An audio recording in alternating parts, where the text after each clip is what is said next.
Alors pour résumer, le but de la conf, c'est pas de vous expliquer ce que vous allez voir sur YouTube, etc. Le but c'est vraiment de vous donner des tips qu'on n'a pas l'habitude de voir. Alors vous verrez, il y a des choses qui sont assez avancées, il y en a d'autres qui sont plutôt axées débutants. On a essayé de faire une sorte de melting pot de l'ensemble de ces tips pour avoir quand même quelque chose d'homogène et que pour tout le monde puisse prendre plaisir à voir la conf. L'objectif là, c'est d'en sortir avec des actions concrètes que vous allez mettre en place par la suite sur vos boutiques, sur vos futures boutiques, etc. ou celles de vos clients. Et puis voilà. Bon, bah. Alors, le titre de la. Attends, vas-y, parce qu'il y avait le titre de la conférence quand même. Ah, ben, il est chaud. Ah. Bon, Bah, apparemment. Comment tu t'appelles? Bon, bah, bonjour à tous. Ça me fait extrêmement plaisir d'être là aujourd'hui, même si je suis un petit peu stressée. Il y a un an, jour pour jour, je montais pour la première fois sur scène, ici même.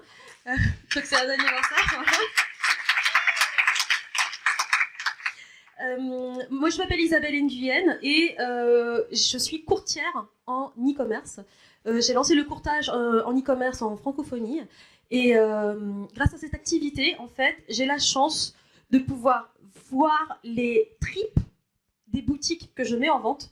Donc, aussi bien ce qui se passe au niveau de la stratégie marketing en front-end, donc sur le site, que ce qui se passe en back-end. Et je vois ça face à des chiffres.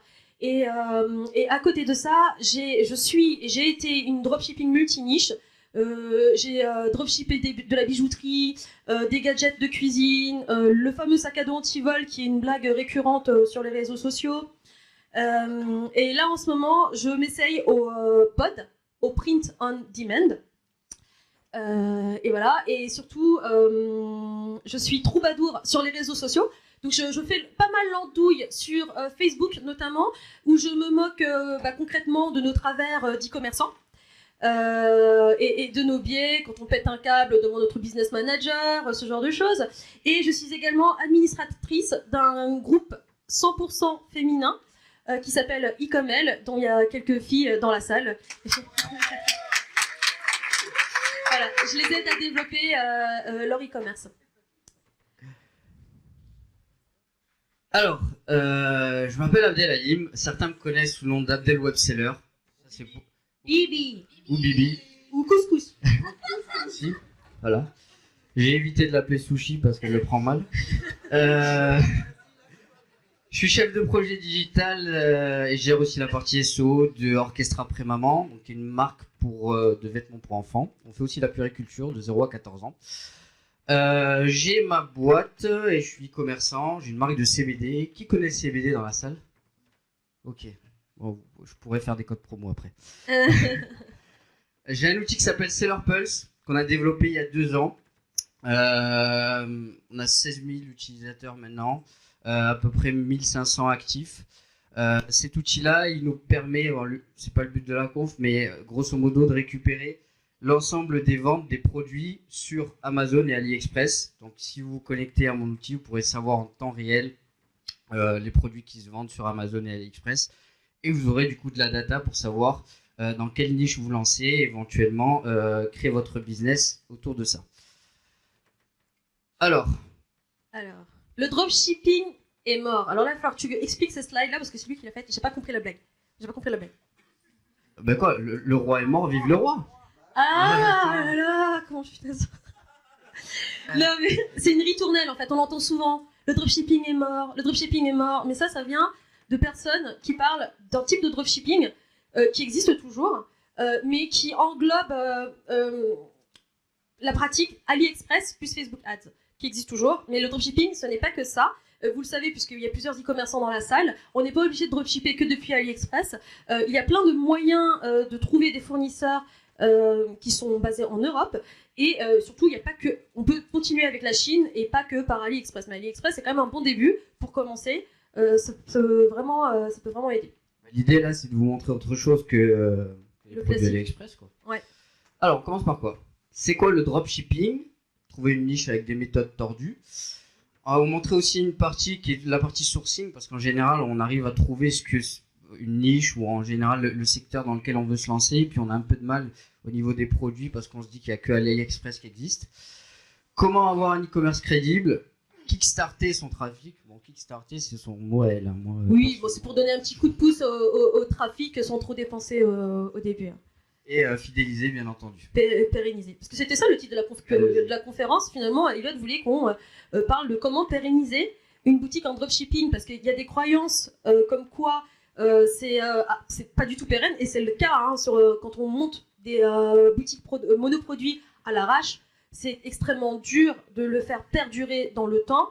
Et on va apporter quelques éléments de réponse à cette thématique. Alors pour vous expliquer rapidement, le dropshipping c'est quoi? J'ai un site internet, mon client commande sur mon site internet. Une fois que j'ai eu la commande de mon client, j'envoie cette commande-là à mon fournisseur qui lui va expédier le produit que mon client a acheté à mon client. Ok? C'est une chose qui, dite comme ça, est assez simple. Il y a bien entendu plusieurs problématiques qui peuvent rentrer dans la chaîne et sur les différentes étapes de cette transaction.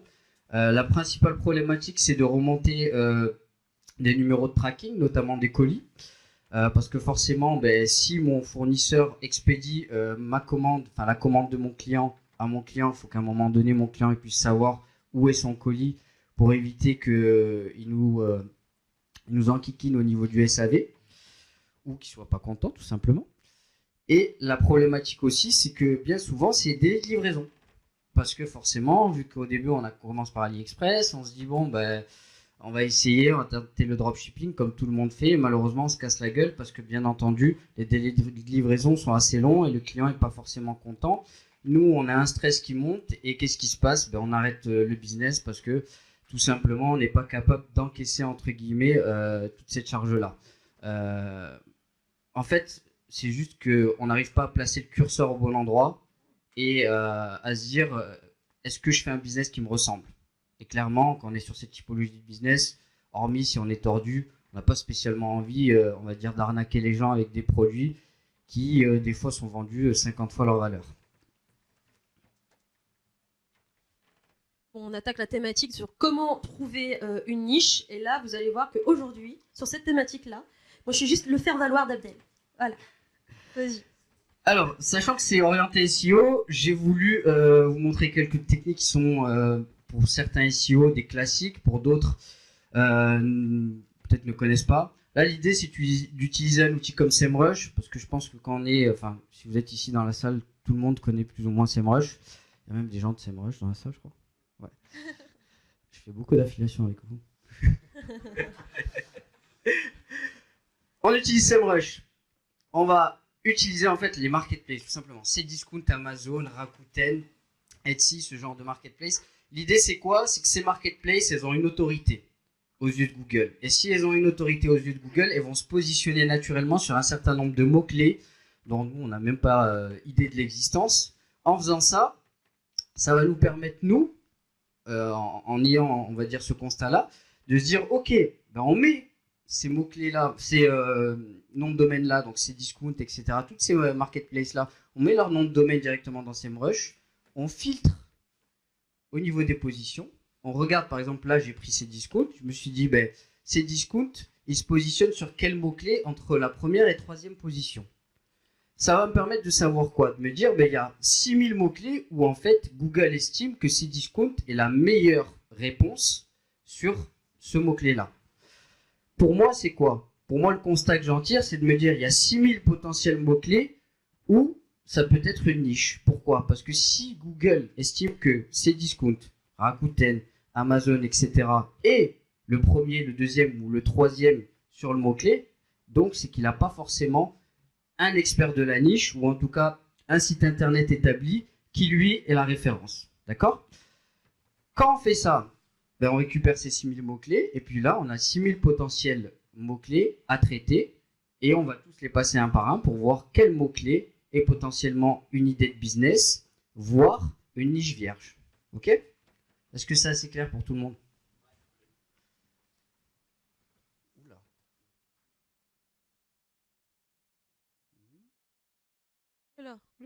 Oulala. Vas-y, on revient. Deuxième technique. Première technique, elle est assez connue, hein, c'est pour ça qu'on passe assez rapidement dessus. La deuxième technique pour trouver une niche, c'est quelque chose que les SEO font souvent, c'est des MFA. Est-ce que quelqu'un sait ce que c'est un MFA ici? Ok. Ça peut être Made for AdSense ou Made for Amazon. L'idée, c'est de créer un site internet. Alors, tout le monde est déjà tombé sur ça sur Google. C'est des comparateurs, des guides, etc. Un certain nombre de sites internet qui vont tout simplement faire l'éloge de produits, souvent avec de l'affiliation Amazon ou autre. Et l'idée, c'est qu'en utilisant en fait le travail de ces SEO là, qui eux monétisent, on va dire, leur savoir-faire comme ça, on va aller nous utiliser par contre les marketplaces, donc Amazon, etc., pour voir sur les sites internet que les SEO ont fait, les backlinks entrants d'Amazon. Pourquoi? Parce que si le site du SEO fait un backlink vers Amazon, il va faire un backlink qui est souvent générique. Pourquoi? Parce qu'il va utiliser des plugins, il va utiliser un ensemble d'outils, d'extensions sur WordPress qui lui permet d'automatiser ce process-là, parce qu'il ne va pas le faire à la main tout seul. Donc l'idée, c'est que en utilisant le MFA, le site du SEO, on va aller récupérer tous les sites des SEO qui font un lien vers Amazon. Donc ils font un lien et c'est souvent la même encre, achetée sur Amazon par exemple. Quand on a cette encre-là, on se dit, c'est potentiellement des MFA, donc là, on a un certain nombre d'ancrages au total, ça nous fait 3300 domaines pour plus de 112 000 backlinks qui pointent vers Amazon. Ouais, c'est énorme. L'idée, c'est qu'en utilisant ces 3300 domaines, on se dit il y a potentiellement des idées de niche. Pourquoi? Parce que le SEO a déjà fait le travail en amont. Et comme nous, on ne fait pas un MFA, on fait du dropshipping, on a la possibilité aussi d'aller sur le même terrain de jeu que le SEO. C'est clair pour tout le monde? Ok. Troisième idée de niche, enfin troisième technique pour trouver une niche. Il y a souvent des robots. Tu veux la détailler cette slide? Il y a souvent des robots sur Internet, enfin des outils qui nous permettent en fait d'aller espionner entre guillemets les différents réseaux sociaux. Ça peut être Facebook, Instagram, Pinterest, etc.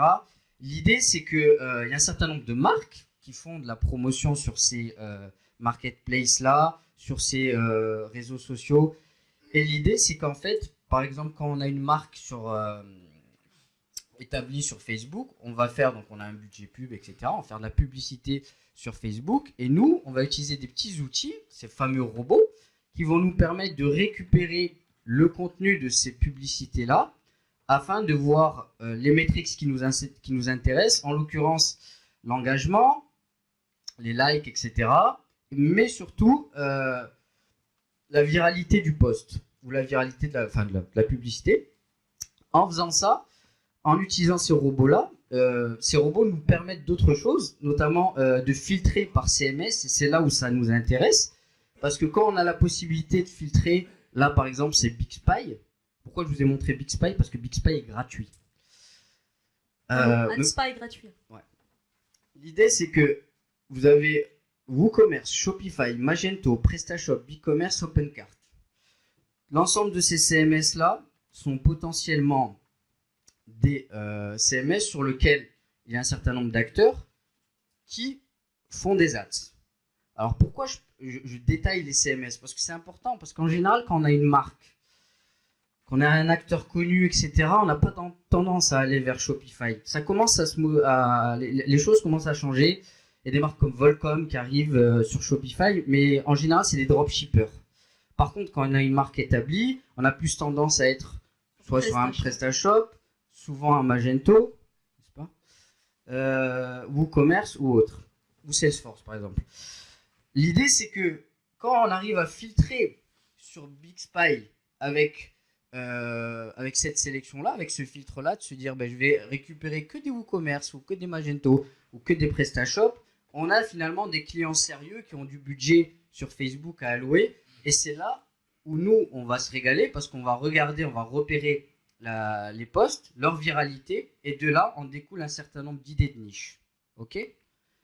C'est assez simple à comprendre parce qu'au final, tout ce qu'on fait, c'est de faire les espions. Hein. On ouvre la porte, on regarde ce qui se passe. Ok, ça marche, on fait la même chose. Si ça marche pas, on passe au CMS suivant. L'avantage de Bixpy, c'est que c'est gratuit. Et il y a 5 ans de ça, on n'avait pas toute cette data-là. Maintenant, la data, elle est à portée de main et il y a juste à trier et filtrer le bon du mauvais, entre guillemets. Quatrième possibilité pour trouver une niche. J'en ai mis beaucoup quand même. Ouais. Non, mais parce que c'est souvent une question qui ressort en fait. Se dire, et encore là, il y en a une flopée. Si je devais, on pourrait passer une semaine entière à vous expliquer ça. Trouver une niche, alors ça c'est purement du SEO. Je me suis amusé à récupérer un ensemble de marketplaces, Amazon, etc., Fnac, etc., à en découler des footprints. Donc je suis allé sur chaque profil vendeur, j'ai regardé du coup ce qu'ils vendaient et je me suis fait un petit tableau. Donc ça c'est pour mon dev, hein, parce que là le but c'est que derrière lui il automatise. L'idée c'était de ressortir des évaluations, le nombre des ventes, inscrits depuis etc. Donc là on voit qu'on a un certain nombre de marketplaces qui nous donnent toutes ces informations-là, qui au final sont une pépite, hein, parce que quand on sait le nombre d'évaluations qu'il a, le nombre de ventes, on n'a plus qu'à savoir, qu'à aller voir ce qu'il vend, et c'est des idées de niche, tout simplement. Pourquoi ? Parce que le job que fait le vendeur sur la marketplace, il n'est pas unilatéral dans le sens où il va souvent être à fond sur la marketplace. Je vous donne le cas d'un client à moi qui est premier sur les guirlandes sur Amazon. Par contre, il a un site PrestaShop éclaté complet. Donc, c'est potentiellement un SEO, une opportunité de niche, soit pour faire de l'affiliation, soit pour faire du dropshipping. L'idée, c'est que là, on puisse identifier un certain nombre d'acteurs majeurs de différentes marketplaces, récupérer leurs ventes et se filtrer par vente. Une fois qu'on a filtré par vente, on a assez de data pour savoir si on va se positionner dessus en fonction du business, etc. Ou si réellement c'est un acteur qui est présent finalement un peu sur tous les canaux. Ok ? Ça c'est un peu plus compliqué, mais vous pouvez le faire déjà dans un premier temps, une petite sélection à la mano. Je vous donne un exemple pour Etsy. Vous allez sur Etsy, il y a un certain nombre de vendeurs qui sont présents. Vous pouvez filtrer par le nombre de ventes et ça vous donne déjà soit des vendeurs chez eux qui peuvent devenir vos fournisseurs par la suite. Moi ça m'est arrivé notamment pour tout ce qui est attrape-rêve. C'était une maman qui faisait ça à la maison, etc. Soit potentiellement une idée de niche où vous allez carrément vous positionner dessus et être leur concurrent. On attaque maintenant la partie un peu plus délicate, pas tellement en fait, qui est le sourcing. Alors comment on fait pour ne pas faire du AliExpress ? Encore une fois, moi je suis pas anti-AliExpress, je vous le dis, ça marche toujours. Malgré tous les détracteurs, malgré tout ce qu'on entend, ça marche toujours. Il faut juste savoir passer très très rapidement en mode agence, mais pour démarrer, c'est top. Donc Bibi, si tu veux. Alors, avant même d'attaquer ça, le modèle e-commerce le plus sain que j'ai pu voir passer, ce sont les boutiques qui diversifient leur typologie de produits. C'est-à-dire qu'ils vont vendre du produit physique, du type une mandoline, avec des t-shirts, du print on demand, de phrases rigolotes sur les chefs, les cuistots. Je kiffe la mandoline. Je kiffe la mandoline. Oh et de l'infoproduit, donc des livres de recettes. Par exemple, mettre un abonnement qui coûterait 5 € par mois ou 9 € par mois pour recevoir tous les mois un PDF des 100 meilleures recettes à faire avec telle mandoline, avec tel produit sur le shop, etc. Et évidemment, dans le PDF, on upsell à mort. On parle que des instruments qui sont sur la boutique pour vendre. Donc voilà. Et pour chercher, donc pour connecter tout ça, parce que moi, je bosse plutôt sur Shopify et mes confrères, la plupart du temps, comme nous l'a dit tout à l'heure Bibi, on aime bien automatiser même quand on a fait 0 vente. Donc, avant même de commencer, tout le monde a installé Oberlo pour relier AliExpress à son shop. Enfin, Oberlo, c'est Deezers plutôt d'ailleurs maintenant. Mais on n'est pas obligé de le faire. On peut utiliser par exemple S-Pocket. Ça coûte un peu cher, mais ce sont des fournisseurs qui sont que en Europe ou que aux États-Unis. En gros, selon le prix que vous allez payer l'abonnement à cette app, vous allez pouvoir localiser des fournisseurs qui sont sur vos territoires. Et c'est génial pour remplir un produit. C'est pas ultra rentable quand on lance des pubs Facebook, enfin je trouve, hein, pour marger, mais pour faire joli sur une boutique avec un trafic un peu plus organique, eh ben ça passe très très bien parce que c'est livré extrêmement rapidement. Ensuite, pour les petits malins qui veulent justement sourcer sur Etsy, sur Amazon, sur d'autres grosses plateformes chinoises comme DHgate. Tu vas me mettre au chômage là. Eh ben, on utilise l'application Importify, et du coup tout se fait. C'est comme ça fonctionne exactement comme Oberlo. C'est un petit robot qui pré-remplit les champs, les adresses, etc.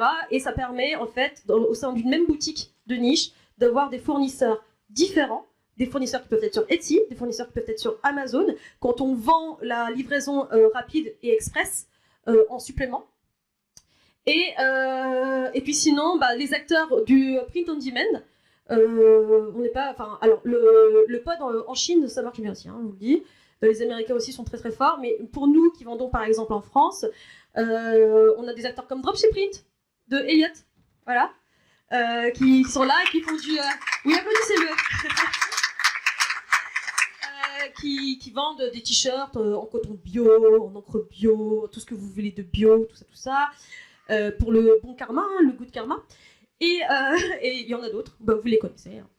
Pour le POD, Dropshipprint, je vous le conseille quand même, parce que si vous faites du POD avec les Chinois, enfin bon, moi j'ai commandé un XL, je l'ai mis à mon fils, hein, donc... hein ouais, faut tester un peu plus, ouais. Bon, après, Dropshipprint, on attend l'application Shopify quand même.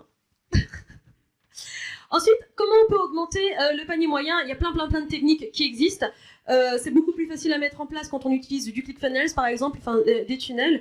Mais n'empêche que facturer... alors, il y a une grande mode. D'ailleurs, je crois que 100% j'ai cru voir cette statistique passer, 100% des sites e-commerce en France proposent la livraison offerte. C'est un truc de fou, c'est un truc bien de chez nous européens. C'est-à-dire que même aux États-Unis, ils font pas ça systématiquement. Nous, on le fait. Mais si tu veux être livré plus rapidement, eh ben, tu payes un supplément. Et ce supplément, quand on fait du dropshipping, pour être sûr de pouvoir livrer rapidement, on s'assure qu'il y a un stock chez Amazon et qu'il y a quelqu'un qui est prêt à le... Enfin, Amazon est prêt à le shipper en 48 heures. Donc voilà. Ensuite, ce qui fonctionne très bien aussi, c'est d'offrir le deuxième produit moitié moins cher. Donc exactement le même produit, ou alors le t-shirt d'une couleur différente, par exemple. Et si vos marges le permettent, effectivement, l'offrir moitié moins cher. Surtout quand on fait de l'acquisition en publicité, on cherche systématiquement à gratter des euros où on peut. Et puis le méga pack. Donc franchement, la mandoline, la passoire, le protège coupe-doigt pour pas pisser le sang, la totale pour faire des superbes salades fraîches. Hop, j'y vais directement. Donc ça, c'est des techniques hyper classiques pour augmenter le panier moyen. Alors, quand elle dit méga pack, il y a une chose intéressante, c'est que demain vous avez une boutique, à partir du moment que vous n'avez pas un facteur différenciant, que vous êtes mis dans une niche, vous avez fait du SEO, etc., vous vendez un certain nombre de produits,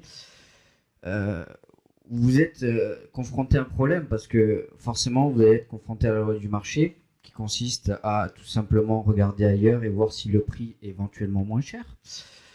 Quand on fait un méga pack, il y a un truc intéressant, c'est que si on met un e-book par exemple qui nous a coûté peut-être 20-50 euros, voire peut-être plus, mais grosso modo c'est du one shot. L'idée c'est de se dire que ce méga pack là, ce e-book que vous avez acheté une fois, vous pouvez le mettre en bundle, c'est-à-dire faire un pack complet entre un produit physique et un e-book, n'est-ce pas Meg? Et ce produit-là devient un produit qui sur le marché est incomparable. Pourquoi? Parce qu'on arrive, la personne elle va se dire oui mais il y a quand même un e-book, ça veut dire que la valeur perçue du produit a forcément augmenté, et vous, sachant que c'est un e-book, c'est quelque chose qui, en termes de coût, est vraiment moindre. Donc une fois qu'on a fait ça, par exemple là pour Halloween, c'est ce qu'on a fait, Halloween, on a mis un ensemble d'e-books avec des produits, on a fait une collection qui est dédiée à Halloween, et bien entendu, on a envoyé des emails dédiés pour augmenter la valeur encore perçue du produit aux yeux du client, tout simplement en lui expliquant qu'on a rédigé un e-book pour lui et pour Halloween. Donc la personne, elle arrive sur votre boutique, ça n'a pas vocation à faire du SEO, ça c'est purement de l'e-commerce. Si vous arrivez, vous mettez en avant un produit, vous faites une action marketing qui va permettre de convertir plus rapidement le produit dans la foulée, et surtout, vous augmentez votre panier moyen. C'est ça la chose la plus importante. Ensuite, comment construire la crédibilité de son site e-commerce, surtout quand on utilise des leviers comme le SEO, mais également en pub, hein, même si en pub on joue un peu plus sur l'impulsion, il y a des choses à mettre en place. Alors déjà, ça c'est la base. Les choses qu'il faut absolument mettre sur votre site internet, c'est un numéro de téléphone. Alors moi je vous recommande de répondre au numéro de téléphone. Mais si vous ne voulez pas répondre au numéro de téléphone, vous pouvez mettre un autorépondeur, un message automatique qui permet de rediriger les gens, par exemple, sur votre adresse email, parce que toutes les lignes sont occupées, veuillez nous rappeler, ou si pour toute demande urgente, laissez-nous un message à cet email. Voilà. Un tracking du colis. Alors, c'est toujours mieux de faire un tracking physique et réel. Mais bon, la plupart du temps, on s'embête pas, parce qu'on connaît à peu près les délais de livraison moyens, et on va installer une application, par exemple sur Shopify, qui s'appelle Tracking Genie, qui permet de simuler en fait toutes les séquences de livraison. Bon après, Bibi, si tu veux. Ça c'est vachement crados quand même, parce que là, la personne elle croit que son colis il vient de Genève, finalement il débarque de Shenzhen, donc on est d'accord qu'on est borderline. Bon après, on n'est pas obligé de dire c'est qu'il débarque de Black Genève. Hat, hein, On n'est pas obligé de mentir et de dire qu'il vient de Genève. Mais bon, effectivement, c'est pour ça généralement qu'il est utilisé, et c'est pour pas se faire chier à aller chasser le colis quand dans le temps imparti. Il n'y a pas à s'inquiéter. Et d'ailleurs, sur la page même de Tracking Genie, c'est intéressant de rappeler les règles et les délais de livraison pour pas que les personnes flippent ou quoi que ce soit, se disent ah bon bah c'est normal. Et puis de toute façon maintenant la mode c'est quand même de l'annoncer, même si les pubs sont moins performantes, c'est comme ça. Faut annoncer la date de livraison. Ensuite, un truc que je vois très peu sur les sites SEO, les sites e-commerce full SEO en dropshipping, c'est que j'ai pu commercialiser, ils n'ont pas le réflexe de choper du mail. Mais les gars, vous connaissez toute cette phrase sur internet, non, que l'argent est dans la mailing list. Ben, faut faire quelque chose, faut faire une action, faut proposer justement ou un PDF à télécharger, ou gamifier, et à une époque c'était ultra à la mode de mettre Willio, une roue à faire tourner, et on faisait gagner des lots incroyables. Alors c'est mieux quand c'est vrai évidemment, hein. 500 € de bons d'achat sur la boutique, il y en a qui poussaient le vice à dire qu'ils gagnaient des iPhones, des choses comme ça. Si vous pouvez vous le permettre, si vous pouvez faire gagner ce genre de lot réellement, c'est encore mieux, parce que ça fait une publicité incroyable en notoriété, mais voilà, il faut absolument, le but, c'est que quand la personne arrive sur le site, ou quand elle décide de quitter le site, choper son mail. Et enfin, des avis. Il faut des avis sur le site. Alors, je mets un petit bémol là-dessus, parce que quand on fait de la publicité sur Facebook et qu'on installe des outils du type Hotjar, et qu'on observe le comportement des acheteurs, ils scrollent rarement vraiment jusqu'aux avis. Ça va extrêmement rapidement, mais ils ne sont pas vraiment là pour les regarder. Alors, vu que c'est une conférence Black Hat, attention, ce que j'annonce, c'est complètement illégal. Mais... Google n'est pas la loi. Ouais, mais c'est quand même pas très légal. Mais ne pompez pas, par exemple, directement les avis sur AliExpress. Vous pouvez le faire, mais c'est chiant parce que vous allez être cramé vite. Commandez le produit, en tout cas le produit sur lequel vous voulez vraiment balancer de l'argent en acquisition, et vous allez le prendre en photo, là, sur la chaise, là, sur madame. On demande aux copines de se prendre en photo avec, hop. On va aux toilettes, parce que la lumière est différente, hop, on prend une photo, on va dans le jardin, et voilà. Et ça vous fait plein de photos que personne d'autre n'a, non, et qui font de la preuve sociale. Alors attention, encore une fois, c'est illégal, et vous faites ça pour le temps de kickstarter le truc, et après on dégage tout, quoi. Ça permet d'engager madame, hein, des fois, quand elle n'a rien à faire aussi. Après, la technique, sinon, la technique la plus white hat, ce serait de faire une campagne influenceur, pour essayer de trouver des influenceurs qui accepteraient de de produire du contenu en échange d'un article. Moi, je vais rebondir sur deux choses. La première, le numéro de téléphone, et la deuxième, le formulaire. Demain, vous dites, bon, ok, Abdel et Isa, ils sont gentils, ils nous racontent leur speech, etc. Mais grosso modo, je fais comment quand je rentre à la maison? Parce que moi, j'ai 35 heures, des gosses, etc. Et que Paris, la banlieue en RER, ça fait un sacré bout de chemin. L'idée, c'est de se dire que le numéro de téléphone, là, vous avez un tas de personnes maintenant qui ont monté des business en offshore, en Tunisie, etc., qui font un super travail de SAV, qui peuvent s'occuper de ça, qui peuvent répondre à votre place, qui peuvent gérer les clients à votre place. Et bon, l'accent commence à s'améliorer aussi. Voilà. C'est hyper important, surtout la Tunisie. Encore, moi, mes cousins marocains ont encore du mal, mais en Tunisie, ça va. La deuxième chose, le formulaire qui déboîte. Pour les gens qui font de l'affiliation, qui font du SEO avec un WordPress, etc., vous pensez jamais à faire ça, alors que c'est hyper important.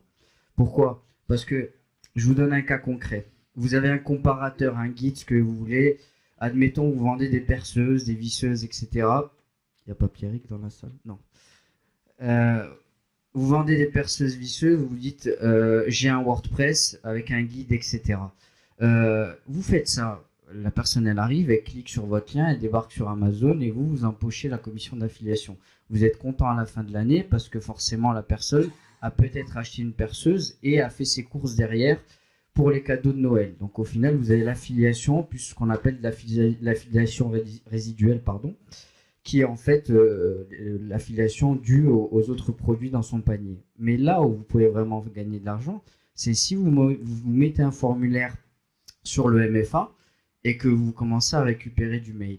Et là, vous lui envoyez un mail avec le top ou les best-sellers de la catégorie qu'il a regardé. C'est très facile de remonter ça via Analytics ou si vous avez Yandex Metrica ou d'autres outils. L'idée, c'est que à partir du moment que vous engagez une relation avec votre lead et que vous l'avez capté et qu'il est dans votre mailing list, il faut l'activer. Pourquoi ? Parce qu'on l'oublie souvent, d'accord, on fait du SEO, etc. Mais l'email market, ça reste le canal numéro 1 actuellement. Et malgré le fait que c'est un canal vieillissant, etc. Et ça, c'est hyper important parce que pour augmenter votre base de données, demain, vous voulez revendre votre MFA, votre site internet, ben, vous le revendez aussi avec une base mail. Et Isa peut vous le dire, c'est quelque chose qui vaut de l'argent si c'est bien fait. Et d'ailleurs, pour continuer sur cette histoire de mailing, une fois que la personne est rentrée dans le tunnel, évidemment, il faut lui envoyer des emails pour des upsells, mais il faut aussi lui envoyer juste du pur contenu sans rien attendre en retour. Alors, on met le CTA quand même de retour vers la boutique à la fin, mais pour ça, j'ai une petite astuce pour aller vite dans la génération de ces emails. Pour ceux qui ne font pas du SEO, parce que normalement, si vous faites du SEO, vous êtes blindé en contenu et il y a juste à séquencer, à renvoyer les gens sur vos articles. Pour ceux qui ne font pas du SEO, il y a une façon plutôt simple qui prend 5 jours de taf à faire, ou alors vous le déléguez. Mais grosso modo, vous allez sur un BuzzSumo, vous allez sur Google Italie, vous allez sur Google Russe et vous tapez 50 astuces pour faire une salade qui déchire. Et là, vous allez trouver des articles qui sont des listes, des tops, etc. Ça fonctionne extrêmement bien. Les gens lisent ça. Et bien en fait, vous le breakez. Vous faites un email, une astuce. Et vous traduisez ça, un email, une astuce. Et vous renvoyez une astuce par semaine. Pour l'astuce, pour la traduction, DeepL est votre ami. Et donc voilà, ça vous fait une séquence automatique de pur contenu avec CTA, renvoyé pendant 1 an. Sur 50 semaines en tout cas. Et bien sûr, entre tous les 2 emails, vous intercalez peut-être une petite promo, vous faites des vraies campagnes email, marketing, selon la saisonnalité, selon si c'est Halloween, Black Friday, etc., etc.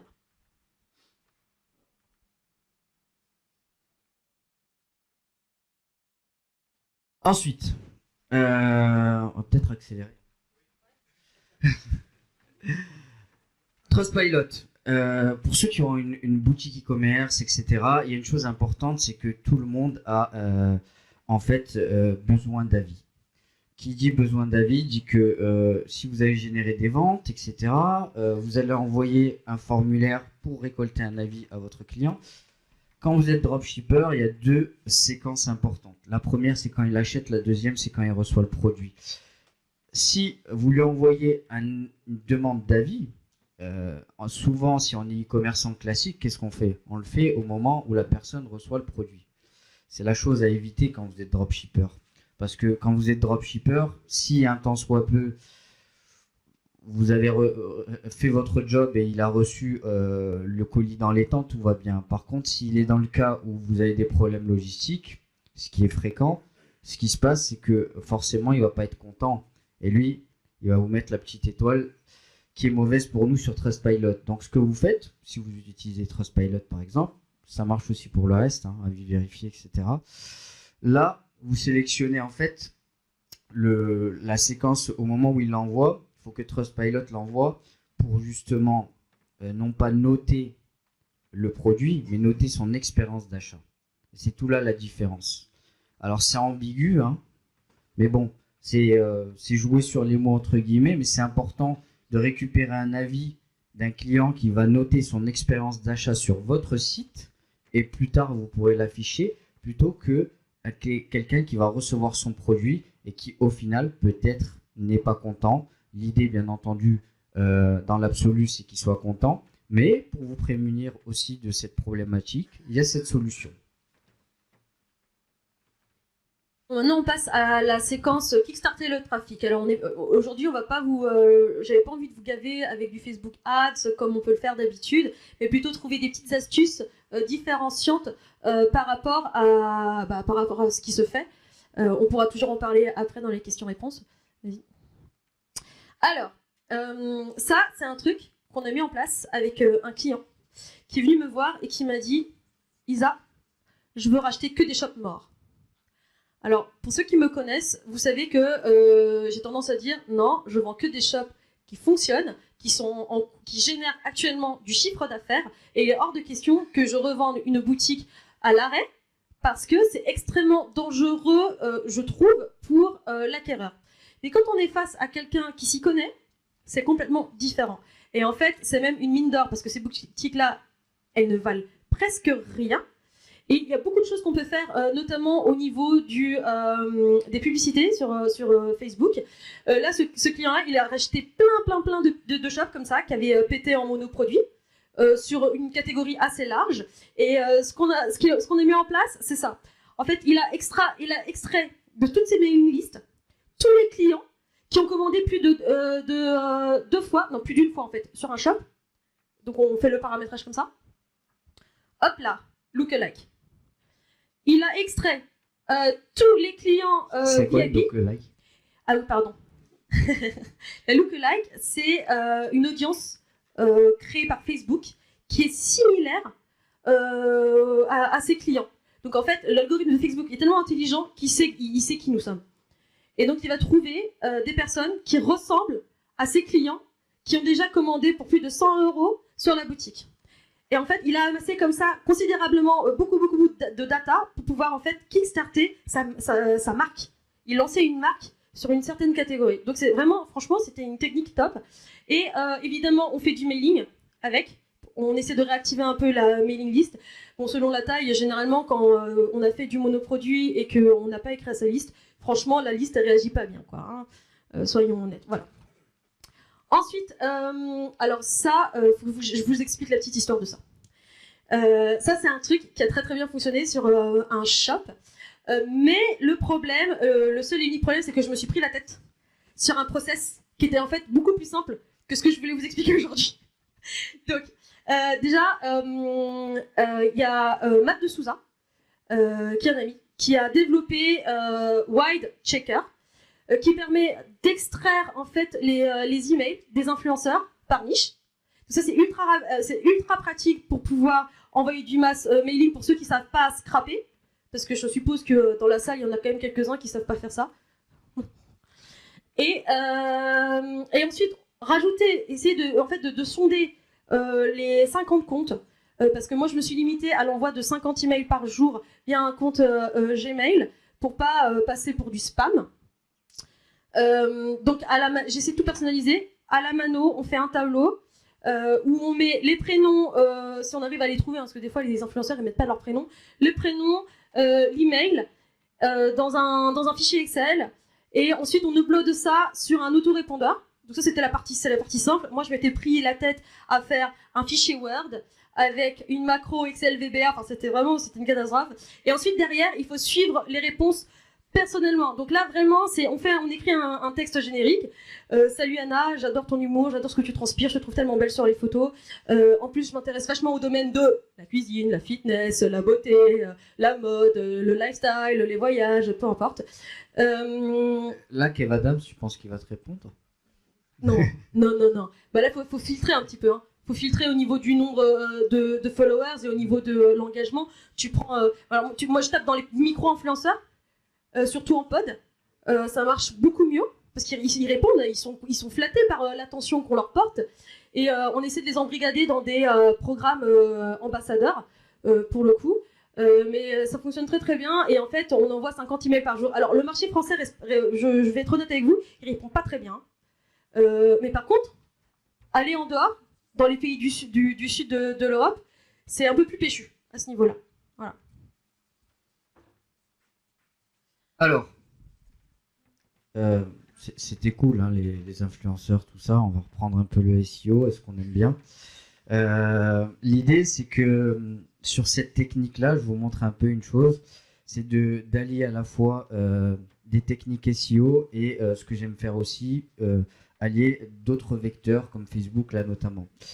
La principale problématique que vous avez quand vous avez du trafic, c'est que c'est de la data que vous allez récupérer en one shot, c'est-à-dire que vous avez une visite et puis la personne elle fait une action sur votre site internet et puis elle s'en va, conversion ou taux de rebond et elle s'en va, etc.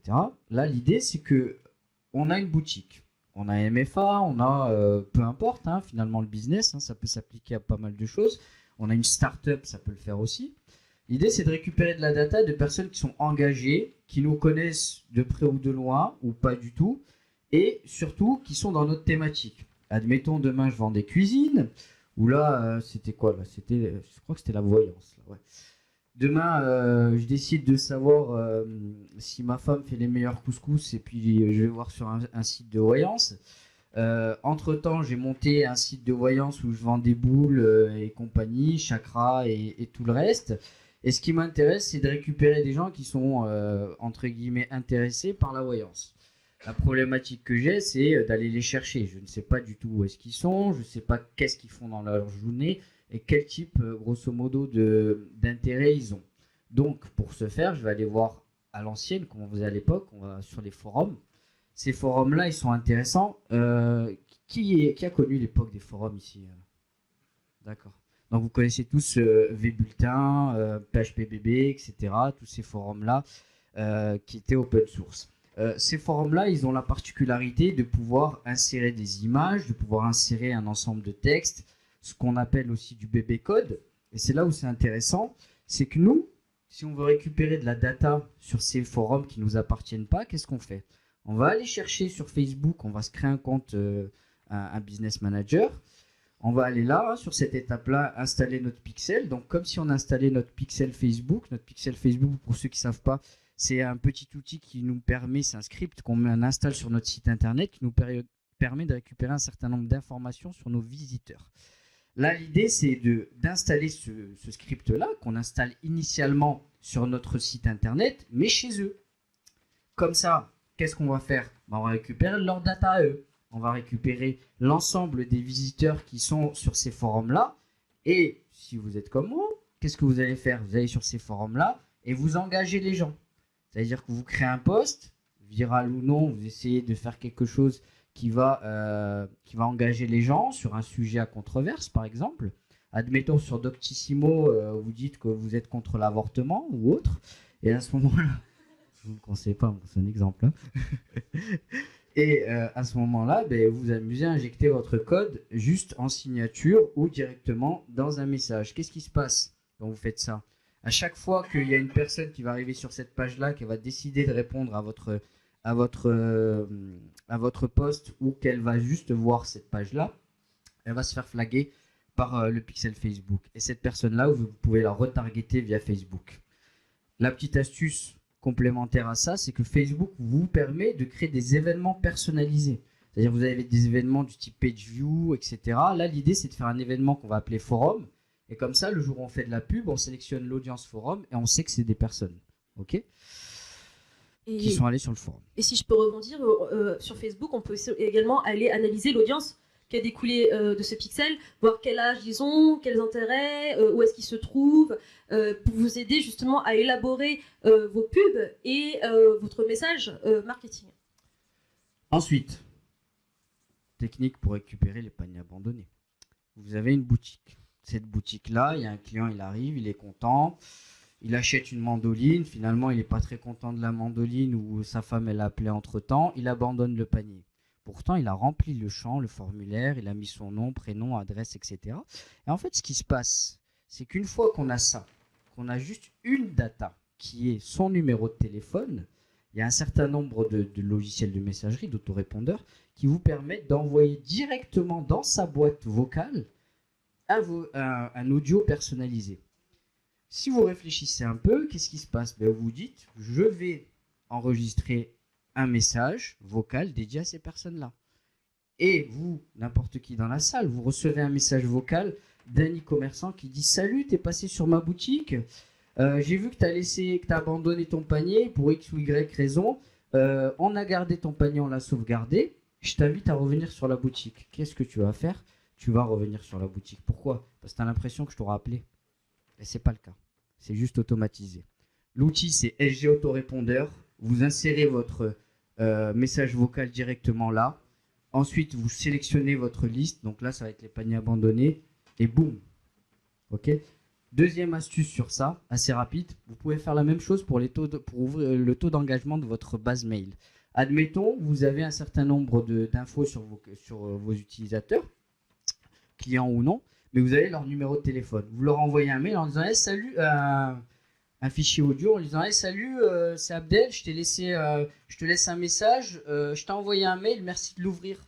C'est un sujet important. Vous, qu'est-ce qui se passe? Vous avez vos statistiques de délivrabilité qui augmentent parce que forcément, la personne va ouvrir le message et le prochain mail que vous l'envoyez, il est sûr de ne pas atterrir dans les spams. C'est assez simple à comprendre tout ça. Okay. Technique de transition, c'est pour Rank4Win. Il est où Rank4Win là? Pas là? Il n'est pas là, non. Alors Rank4Win, c'est un outil qui nous permet très facilement de créer un cocon sémantique, des structures, etc. et de les déployer sur un WordPress ou WooCommerce si vous avez l'extension installée. L'idée, c'est que moi, quand j'ai testé l'outil, j'avais une problématique, c'est que j'utilise très souvent Shopify et de temps en temps PrestaShop. Donc, je me suis cassé la tête à regarder les plugins qui me permettaient de faire mon concours sémantique directement sur WordPress, de le récupérer et de l'importer sur une boutique neuve sur PrestaShop ou sur Shopify. Pardon. Voilà. Donc voilà, c'est WooImporter et le module il s'appelle WooCommerce to PrestaShop. Donc je me suis assez pris la tête à trouver les deux modules qui font vraiment bien le job. Et puis voilà, donc il n'y a plus de raison de ne pas faire de cocon sémantique sur nos boutiques e-commerce. C'est vrai qu'on aurait dû mettre la slide dans pérenniser parce que du coup, le trafic SEO est quand même un peu plus stable que ce qu'on peut faire en publicité Facebook ou avec de petits pics là d'influenceurs. Bon, alors comment on pérennise un site e-commerce finalement? Qu'est-ce qu'on doit faire quand on part d'une niche ou d'un monoproduit? La première chose, c'est qu'il faut distinguer deux types de stratégies de promotion selon où en est la personne sur le site. Quand la personne est encore un prospect, donc quand elle n'a pas encore passé de commande, on lui propose des réductions. Quand cette personne est devenue cliente, elle a le droit à un bon d'achat. C'est complètement différent. Alors en fait c'est la même chose, mais la sémantique compte et les clients sont plus réactifs parce qu'ils ont l'impression d'avoir un cadeau, un avoir sur le site. Pour ceux qui bossent vraiment, je le dis parce que j'ai des sites en vente qui comptent que sur le trafic, SEO, etc. Et Ils s'en moquent, j'allais dire, ils s'en pas de les steaks. Ils s'en moquent, ils se moquent du fait qu'il peut y avoir Halloween, etc. Ce qui est dommage, parce qu'il y a toujours beaucoup d'argent à se faire lors de grands événements. Donc il faut toujours avoir un calendrier marketing et préparer à l'avance, savoir quand est-ce qu'il faut taper fort. Là, par exemple, Black Friday, j'espère que vous avez commencé à bosser dessus, parce que sinon vous allez être dans le caca. Ensuite, la séquence post-achat, donc Abdel en a déjà parlé, elle est extrêmement importante en fait. On lisait une étude récemment sur le fait qu'en fait, les clients, il n'y a que Facebook qui nous casse vraiment les nouilles sur le temps de livraison. Ok, en réalité, le client, ce qu'il veut, c'est être sûr de recevoir son produit. Donc, si vous lui envoyez un email tous les jours, pour lui dire, voilà, ton colis a été emballé, ton colis a été expédié, voici comment tu peux l'utiliser, regarde ce que dit Machine sur le produit, etc. pendant le temps que vous pensez va mettre, le temps classique de livraison, et bon, au final, ça va réduire drastiquement votre SAV, ça va rassurer les personnes. Bon, il y a juste Facebook le questionnaire Facebook qui va venir vous enquiquiner sur le temps de livraison. Mais pour ceux qui font pas du Facebook, c'est franchement, c'est nickel. Ensuite, le retargeting. Alors, celui qui est le plus efficace et le plus pérenne sur Facebook Ads, et il est connu de ceux qui font de la pub, c'est ce qu'on appelle le Dynamic Product Ads. Alors, je ne sais pas comment il l'appelle en français, si quelqu'un sait, vous me direz. Mais qui est ce type de publicité qui est envoyé automatiquement au... Le carrousel. Le carrousel, le fameux carrousel, c'est ça. Le carrousel. Qui est montré aux clients de votre boutique, qui sont les plus susceptibles à acheter. Alors, qu'est-ce qu'on fait? Avant qu'ils ne reçoivent le cadeau, on les remercie et on leur dit voilà une petite réduction là tout de suite si tu as envie de racheter davantage parce que tu es notre client. Et une fois la date de livraison passée, là on lui rappelle le bon d'achat qu'on a mis dans le colis. Rappelle-toi, on te l'a laissé, tu veux pas t'en servir, tu ne veux pas le partager à un ami. Voilà, donc ce type de publicité. Et puis, systématiquement, on doit chercher la récurrence. Moi, j'aime bien, ce que j'ai bien aimé faire cette année, c'était par exemple acheter des boutiques. Et à chaque fois, me demander comment je peux insérer un type de revenu stable sur une boutique e-commerce. Parce que finalement, c'est ça qui est dur. On compte toujours sur le trafic froid, la plupart du temps, au niveau du dropshipping. Donc, sur n'importe quelle niche, ou presque, on peut essayer de trouver un modèle qui fasse que les gens restent abonnés au moins 3 mois. Alors, ça peut être un paiement partiel en plusieurs fois, ou alors ça peut être une box, une sorte d'abonnement. Voilà. Alors, je rebondis sur ça rapidement, et puis on va accélérer, parce que sinon je vais me faire taper sur les doigts par le monsieur à lunettes au fond. C'est important de gamifier votre e-commerce, tout simplement, parce que quand vous faites ça, vous introduisez une notion de jeu. Qui dit notion de jeu dit forcément qu'on va créer de l'interaction avec l'utilisateur. Ce qui se passe, c'est que quand vous faites ça, vous avez un taux de retour du visiteur qui est augmenté forcément, mais surtout vous avez un taux d'interaction avec lui qui augmente. Donc là, on voit par exemple Starbucks qui, eux, mettent en place un système de points pour recevoir du coup Get a Drink Free et Sephora qui met en place des systèmes de réduction. C'est des choses assez classiques, mais c'est important de le mettre en place quand vous commencez à avoir une base intéressante. Et c'est super pour le SEO. Donc là, je passe rapidement, mais chasse au trésor, etc.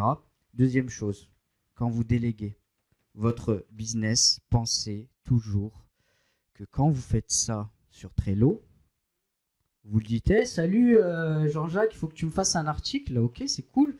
Jean-Jacques, il te fait l'article. Toi, tu lui fais le speech sur Trello. Tu es en train de lui... De marquer que grosso modo tu as besoin de ça, tel title, etc. Et qui doit poster ça sur son WordPress. Bon, qu'est-ce qui se passe?